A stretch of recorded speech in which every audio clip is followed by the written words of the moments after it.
as Israel continues strikes on Hamas targets in Gaza, world leaders are making desperate attempts to stop the escalation.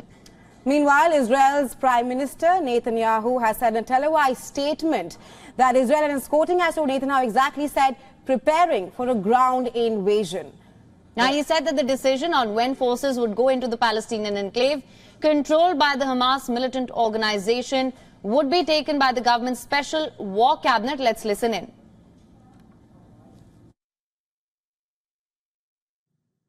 אנחנו ממטירים על החמאס אש תופת. כבר חיסלנו אלפי מחבלים, וזאת רק ההתחלה. במקביל אנחנו נערכים לכניסה קרקעית. אני לא אפרט מתי, איך, כמה.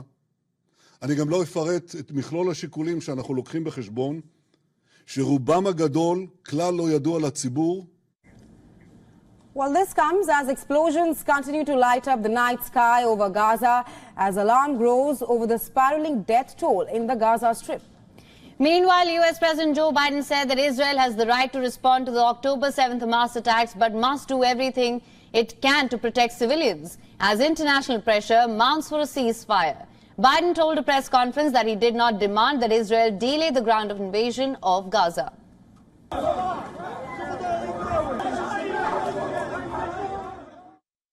What I have indicated to him is that if that's possible to get these folks out safely, that's what he should do. It's their decision.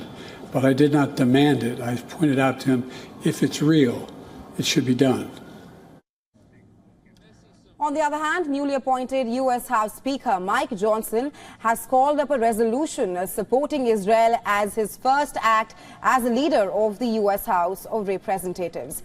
The non-binding measure reaffirms U.S. commitment to Israel and calls on Hamas to immediately cease attacks and release every hostage. Take a listen. What they understand about this resolution condemns Hamas and Iran for its support of terrorist groups, such as Hamas and the Palestinian Islamic Jihad, while also calling for all sanctions on Iran to be fully enforced. So I urge my colleagues to support this important resolution. It will send a clear message across the world that terrorists and their sponsors will be held to account for their atrocities, their crimes against humanity, their crimes of genocide. At the United Nations, Russia and China vetoed a U.S.-drafted Security Council resolution calling for pause in hostilities to allow much-needed food, water and medicines to be delivered to the Palestinian civilians. Russia made a rival proposal that advocated a wider ceasefire but failed to win the minimum number of votes.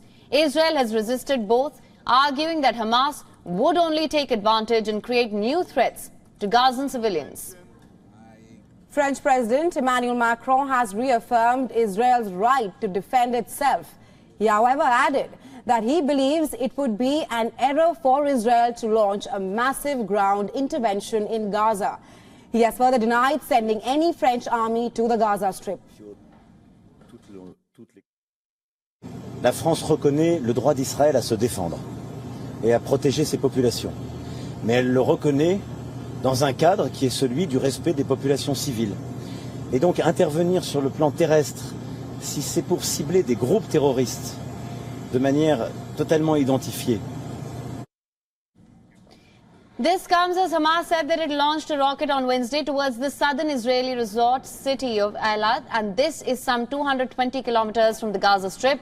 And the Israeli military said there had been an impact in an outlying area. There was no immediate word of any casualties in what appeared to be the longest-range Palestinian attack of the Gaza war since the 7th of October.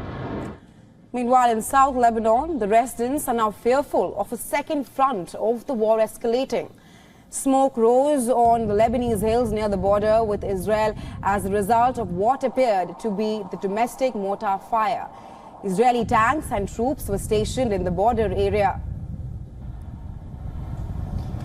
As increased Israeli airstrikes continue to devastate parts of the Gaza Strip, these before and after satellite pictures released by Maxar Technologies reveal the extent of the damage caused by the deadly bombardments in northern Gaza.